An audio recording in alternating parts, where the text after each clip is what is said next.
ఉదయం దేవుని వాగ్దానం. నీకు వాగ్దానం ఇచ్చిన దేవుడు నమ్మదగినవాడు, నిన్ను విడువడు, ఎడబాయడు. Praise the Lord. దేవుని నామానికి మహిమ కలుగును గాక. ప్రతిరోజు ఒక ప్రత్యేకమైనటువంటి వాగ్దానంతో పరిశుద్ధాత్మ దేవుడు మనల్ని దర్శిస్తున్నాడు కదండి. ఈరోజు పరిశుద్ధాత్మ దేవుడు మీకు, నాకు, మనందరికి ఇచ్చే వాగ్దానం యెషయా గ్రంథం 30వ అధ్యాయం 18వ వచనం. కావున మీ యందు దయ చూపవలెనని యెహోవా ఆలస్యము చేయుచున్నాడు.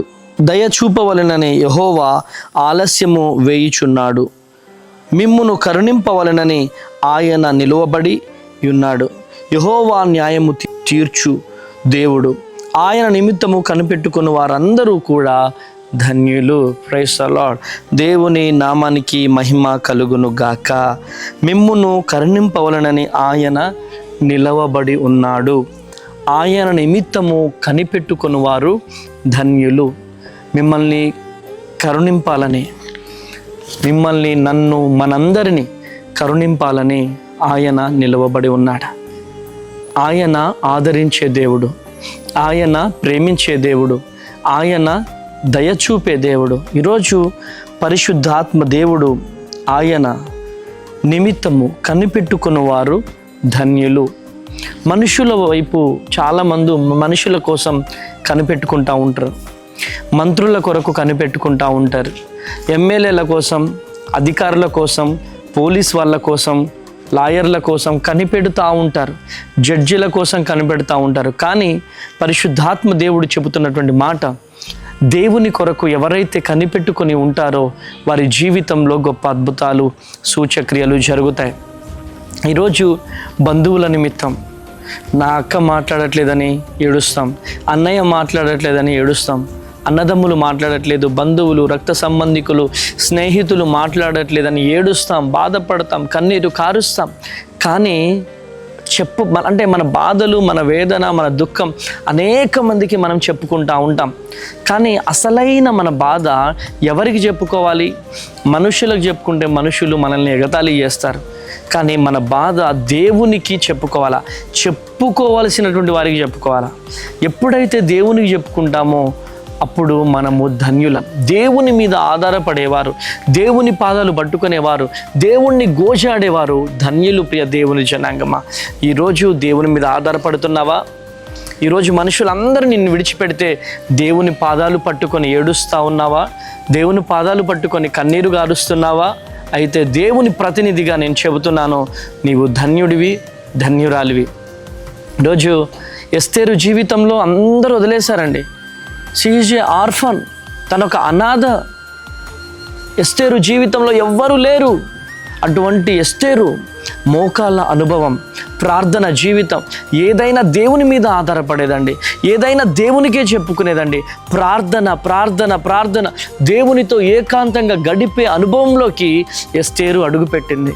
ఎప్పుడైతే దేవుని మీద ఆధారపడిందో దేవుడు ఆ బిడ్డని లేపడం ప్రారంభించాడు. ఒక అనాథగా నిలబడినటువంటి ఎస్తేరుని దేవుడు ఒక దేశానికే రాణిగా నిలబెట్టాడు. ఈరోజు అనేక మంది రాజుకి రాణిగా నిలబడడం కోసం చాలామంది వచ్చారు, అనేక మంది మేకప్లు వేసుకొని వచ్చారు. కానీ తనలో ఉన్నటువంటి పరిశుద్ధాత్మ శక్తి, ఆ ఫేస్లో ఉన్నటువంటి ఆ గ్లో, ప్రార్థన జీవితం ఎవరికి నచ్చిందండి? రాజుకు నచ్చిందండి. Praise the Lord. చూడండి, అనాథగా ఉన్నటువంటి ఎస్తేరును దేవుడు రాణిగా నిల్చోబెట్టాడు. ఈరోజు నీ జీవితంలో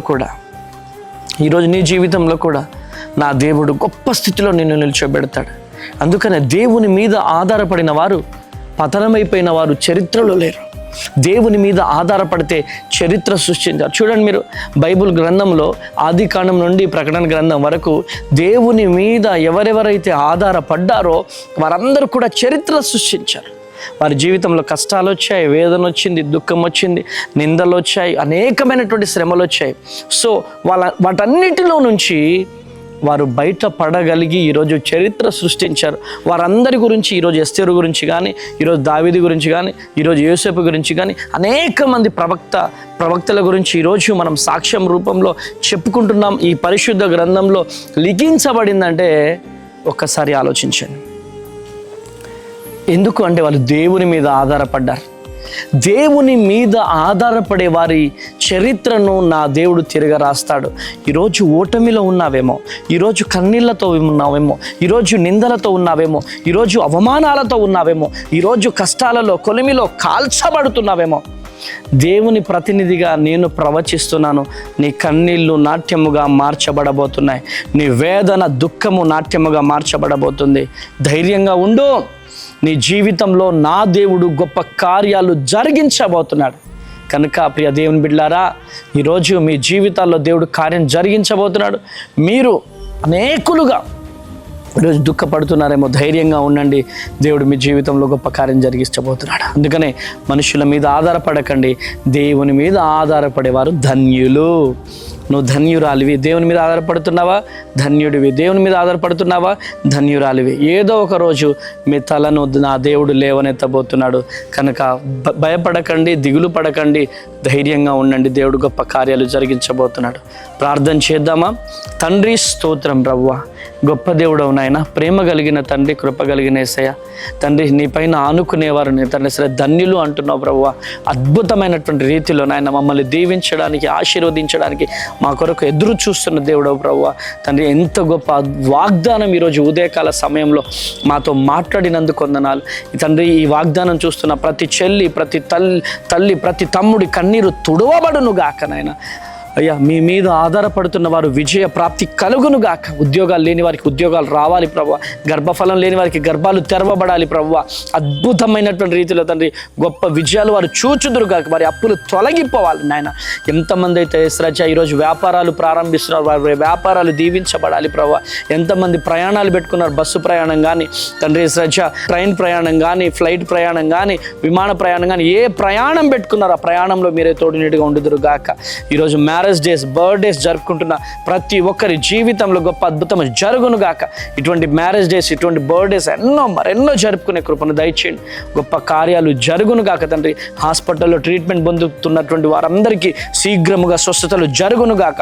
cancer, BP, sugar, thyroid, asthma, Yesu నామములో ఏ బలహీనతలతో హాస్పిటల్లో ట్రీట్మెంట్ పొందుతున్నారో వారందరికీ శీఘ్రముగా స్వస్థతలు కలగాలి ప్రభువా. గొప్ప గొప్ప సాక్షికరంగా బిడ్డను నిలబెడుతురమ్మని, బ్లెస్ చేస్తురమ్మని యేసు నామంలో ప్రార్థిస్తున్నాను తండ్రి. Amen, amen, amen. అందరికీ ప్రైజ్ ది లార్డ్. దేవుని కృప మీ అందరికీ తోడైండి నడిపించును గాక. ఇలానే ఈ వాగ్దానం అనేక మందికి షేర్ చేయండి. అదేవిధంగానే మరి అద్భుతమైనటువంటి పరిచర్య జరుగుతుంది. ఈ పరిచర్యను సబ్స్క్రైబ్ చేయండి, మరి ఛానల్ని సబ్స్క్రైబ్ చేయండి, అనేక మందికి షేర్ చేయండి. దేవుని పొందుకోండి. దేవుడు మిమ్ములను, మీ కుటుంబాలను దీవించి ఆశీర్వదించును గాక. Amen. Praise the Lord. God bless you. Praise the Lord. Khammam మరియు పరిసర ప్రాంత ప్రజలారా, మీ అందరికీ గొప్ప శుభవార్త. 40 రోజుల ఉపవాస ప్రార్థన తర్వాత మొట్టమొదటిసారిగా మన ఖమ్మం పట్టణంలో స్వస్థత, విడుదల, తైలాభిషేక ఆరాధన పెడతా ఉన్నాం. ఎప్పుడు అనుకుంటున్నారా? ఏప్రిల్ 21వ తారీఖు మరి మన మంచికంటి భవన్ సిపిఎం ఆఫీస్ పక్కన ఉన్నటువంటి ఫంక్షన్ హాల్లో ఈ కార్యక్రమం జరగబోతుంది.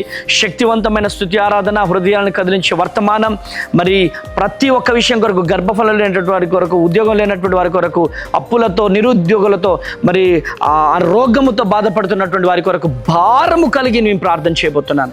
చూస్తున్నారు కదా ఎంతమంది జీవితంలో దేవుడు గొప్ప కార్యం చేస్తున్నాడో. మీ జీవితంలో కూడా పరిశుద్ధాత్మ దేవుడు గొప్ప కార్యం చేయబోతున్నాడు.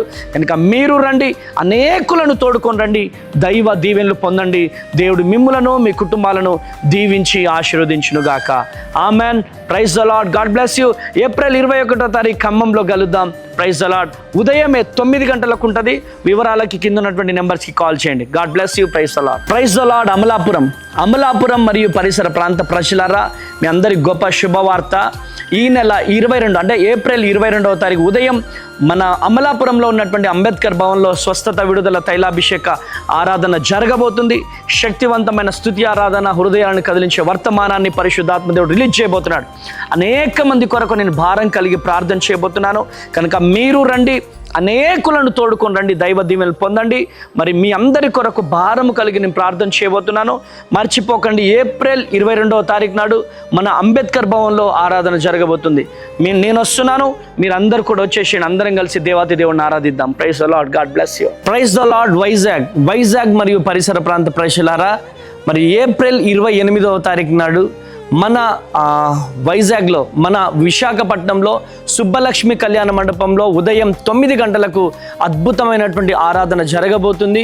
మరి ప్రతి ఒక్కరి కొరకు భారం కలిగి ప్రార్థన చేయబోతున్నాం కనుక ఈ వీడియో చూస్తున్న వారు, విశాఖపట్నం పరిసర ప్రాంత ప్రజలు ఏ ఒక్కరున్నా మరి ఈ అవకాశాన్ని వినియోగించుకోవాల్సిందిగా ప్రభు పేరిట మనవి చేస్తున్నాను. మరి ఏప్రిల్ 28 మరి విశాఖపట్నం సుబ్బలక్ష్మి కళ్యాణ మండపం శ్రీకన్య థియేటర్ ఎదురుగా గంభీరమైన ఆరాధన జరగబోతుంది. మీరు రండి, అనేకులను తెలియజేయండి, దైవ దీవెనలు పొందండి. God bless you.